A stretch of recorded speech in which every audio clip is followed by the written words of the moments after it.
नमस्कार, news nation digital के हमारे इस खास एपिसोड खबरें दुनिया की में आपका स्वागत है। मैं हूं सुमित कुमार दुबे। अमेरिकी प्रेसिडेंट डोनाल्ड ट्रंप की पहल पर हो रही बातचीत के बाद अब गाजा में जंग रुकने के आसार बन गए हैं। इजिप्ट में चल रही बातचीत में हमास और इजरायल ट्रंप की 20 पॉइंट वाली शांति योजना पर के पहले राउंड पर सहमत हो गए। माना जा रहा है कि आगे चलकर इस योजना के बाकी पॉइंट्स पर भी सहमति बन जाएगी। ऐसी सूरत में मिडिल ईस्ट में फिर पूरा फोकस दोबारा से ईरान पर शिफ्ट हो जाएगा, या हो सकता है, क्योंकि इस इलाके में इजरायल और अमेरिका की जोड़ी का दुश्मन नंबर 1 ईरान ही है। गाजा की जंग के दौरान इजरायल और ईरान के बीच 12 दिन का युद्ध भी हुआ था, लेकिन न तो इजरायल और न ही उसका साथ देने वाला अमेरिका ईरान के परमाणु कार्यक्रम को कोई बड़ा नुकसान पहुंचा पाए थे। खबरों के मुताबिक अभी भी ईरान के पास परमाणु बम बनाने लायक यूरेनियम मौजूद है।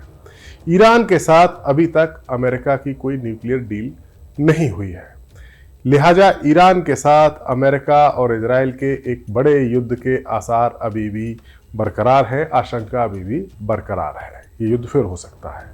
इसी आशंका के मद्देनजर ईरान भी अब अपनी तैयारियां कर रहा है। ईरान की तैयारियों में जो मुल्क उसके सबसे ज्यादा काम आ सकता है या आ रहा है वो है चीन। चीन और ईरान के बीच अब बड़े डिफेंस सौदे होने की संभावना जताई जा रही है। खबर है कि ईरान के रिवोल्यूशनरी गार्ड कोर्प्स और आर्म्ड फोर्स जनरल स्टाफ चीन से मिसाइलें, ड्रोन और एयर डिफेंस सिस्टम खरीदने की बातचीत कर रहे हैं। ईरान चीन से तेल के बदले पेमेंट में यह हथियार चाहता है। ईरान में मीडिया की एक खबर के मुताबिक, जो सोर्सेस से हवाले से खबर आई है उसके मुताबिक, इस्लामिक रिवोल्यूशनरी गार्ड कोर्प की चीन में हाकुन एनर्जी ग्रुप मेन उसका एक पार्टनर है, जो कि चीन की एक कंपनी है। इसके ऊपर ईरान की IRGC से जुड़ी तेल की कंपनियों का करीब $1 अरब पैसा बकाया है।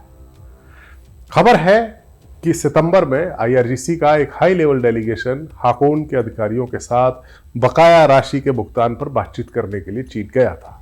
हालांकि इस दौरे का कोई आधिकारिक उल्लेख नहीं हुआ, लेकिन उसी समय ईरान के प्रेसिडेंट मसूद पेजेश्कियान की लीडरशिप में एक सरकारी प्रतिनिधिमंडल भी चीन की यात्रा पर था।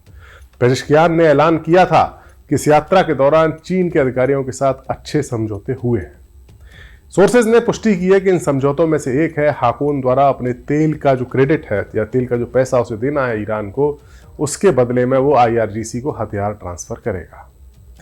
ये सौदा अभी अंतिम रूप से तय नहीं हुआ है, लेकिन अगर ये कंफर्म हो जाता है तो ये अपने आप में बड़ी बात होगी और ये पहला मौका होगा जब चीन ने तेल के बदले ईरान को मिलिट्री इक्विपमेंट दिए जाएंगे। दरअसल ईरान और चीन के बीच तेल का कारोबार लंबे वक्त से अमेरिका की आंख में खटक भी रहा है। अमेरिका चाहकर उसे रोक नहीं पा रहा है। अमेरिकी पाबंदियों को धता बताकर चीन बेधड़क ईरान से तेल खरीद रहा है, सीक्रेट तरीके से। अमेरिकी अखबार द वॉल स्ट्रीट जर्नल ने अलग अलग देशों के सोर्सेस के हवाले से दावा किया है कि अमेरिकी पाबंदियों के बावजूद चीन एक तरह से बार्टर सिस्टम, यानी सामान के बदले सामान के जरिए ईरान से तेल ले रहा है। उसके बदले वहां कई इंफ्रास्ट्रक्चरल प्रोजेक्ट्स पर काम कर रहा है। रिपोर्ट के मुताबिक इस बार्टर सिस्टम के तहत ईरानी तेल की खेप चीन भेजी जाती है और बदले में चीन की सरकारी कंपनियां ईरान में सड़क, पुल और दूसरी ढांचागत परियोजनाएं बनाती हैं। इस अखबार ने यह भी दावा किया है कि इस पूरे नेटवर्क में चीन की एक सीक्रेट बीमा कंपनी शामिल है। ईरान और चीन मिलकर कुछ इस तरह से तेल का खेल खेल रहे हैं जिसे अमेरिका चाहकर रोक नहीं पा रहा है। चीन ही वो देश है जो ईरान से सबसे ज्यादा तेल खरीद रहा है। ईरान के तेल की क्वालिटी काफी अच्छी है और वो इंटरनेशनल मार्केट से कम कीमत पर चीन को बेचा जा रहा है। मीडिया रिपोर्ट्स के मुताबिक ईरान का 80% से ज्यादा तेल अकेला चीन खरीद रहा है।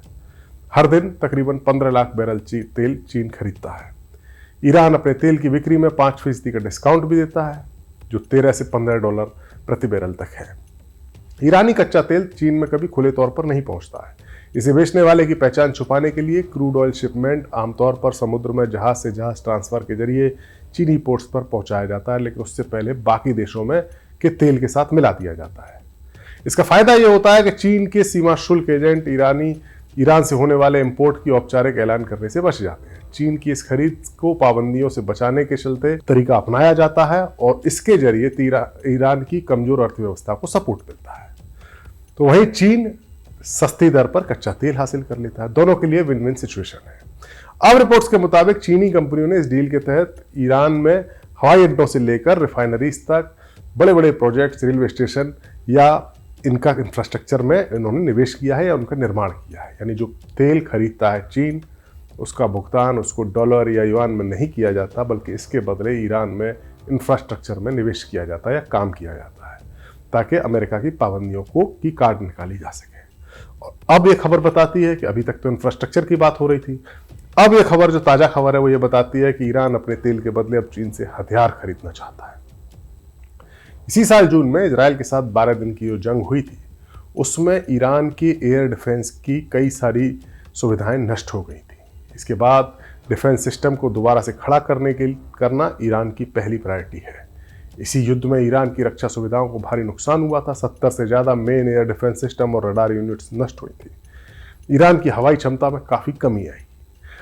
1980 और 90 के दशक में ईरान ने चीन से एंटीशिप क्रूज मिसाइलें खरीदी थी, जो बाद में रिवर्स इंजीनियरिंग के जरिए स्वदेशी नूर, नस्र और कोसार मिसाइलों का बेस बनी थी। लेकिन उसके बाद 2015 के बाद से चीन से ईरान को सीधे तौर पर हथियार बेचने की कोई जानकारी नहीं है।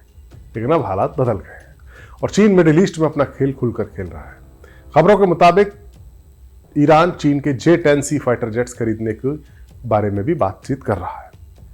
चीन का J-10C 4.5 उसका पीढ़ी का लड़ाकू विमान है और उसमें चीन की PL-15 मिसाइलें लगाई जाती हैं। पाकिस्तान ने इन्हीं मिसाइलों का इस्तेमाल किया था भारत के खिलाफ ऑपरेशन सिंदूर के दौरान, लेकिन ये मिसाइलें कोई खास नुकसान नहीं पहुंचा पाई थी। खैर, वो अलग बात है। ईरान की J-10 फाइटर जेट्स में इंटरेस्ट उसका करीब 2 दशक पुराना है।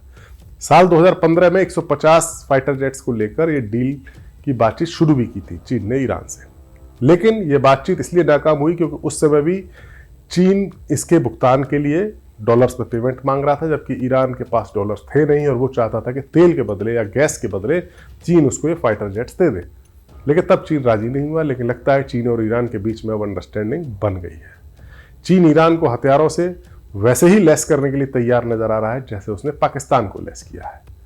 अब देखना होगा चीन ईरान को अमेरिका या इजराइल के साथ मुकाबले के लिए हथियारों के पहलू में कितना मजबूत बना पाता है, और ईरान अगर युद्ध हुआ तो चीनी हथियारों के बलबूते पर ईरान अमेरिका या इजराइल से कितनी टक्कर ले पाता है। हमारा वीडियो आपको कैसा लगा कमेंट सेक्शन में जाइए और अपनी राय हमें ज़रूर दीजिए। नमस्कार।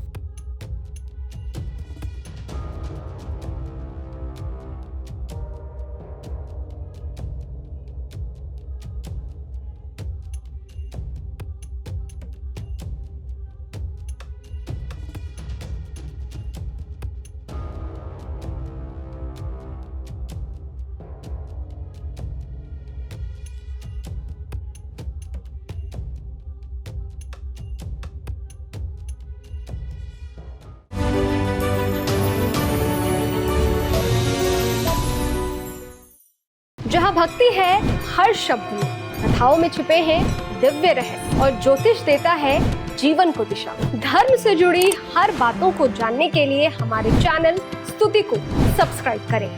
चैनल पर जाने के लिए इस लिंक पर क्लिक करें।